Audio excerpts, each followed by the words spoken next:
आज दिनांक 16 जून आजच्या प्रवचनाचा विषय परमार्थ श्रद्धेने करावा. आपण मनुष्य जन्माला आलो ते भगवंत प्राप्तीकरिताच आलो. आत्तापर्यंत मी पुष्कळ योनी हिंडलो. भगवंताने आता मनुष्य योनीत आणले.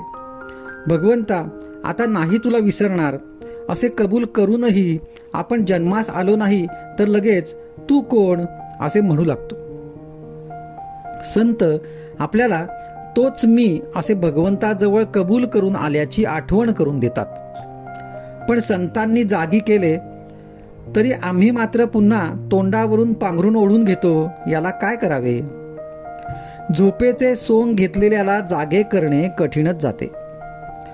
पुष्कळ तीर्थयात्रा केल्या पण होतो तसाच राहिलो.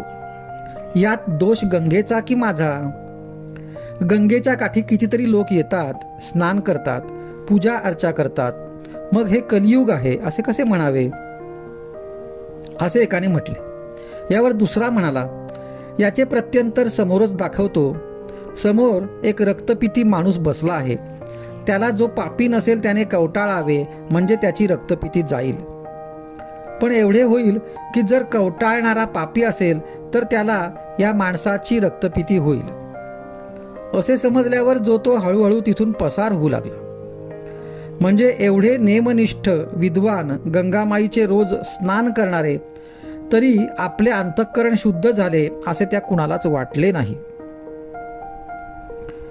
तेवढ्यात वऱ्हाडकडचा एक गरीब शेतकरी घोंगडी पांघरून हातातील काठी टेकीत टेकीत येत होता.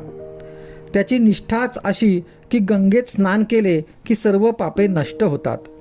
त्याने गंगेत बुडी मारली आणि वर येऊन त्या रोग्याला कडकडून भेटला आणि आश्चर्य म्हणजे त्या रोग्याचा रोग एकदम बरा झाला. असे हे जे गोरगरीब भोळेभाळे लोक त्यांच्याजवळ अंधश्रद्धेने जे येते ते मोठ्या विद्वानांनाही साधत नाही. आपण व्यवहारात पुष्कळ ठिकाणी अंधश्रद्धा ठेवतो.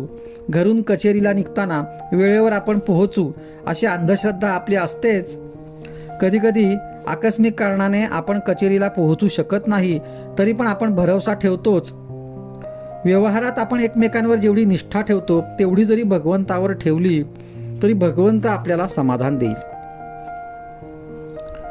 परमार्थ पूर्ण समजून तरी करावा किंवा अडाण्यासारखा श्रद्धेने करावा. पण आपण आहोत अर्धवट, म्हणजे पूर्ण कळलेले नसून आपल्याला ते कळले आहे असे वाटते. अशा माणसाला शंका फार आणि त्याचे समाधान करणेही फार कठीण जाते.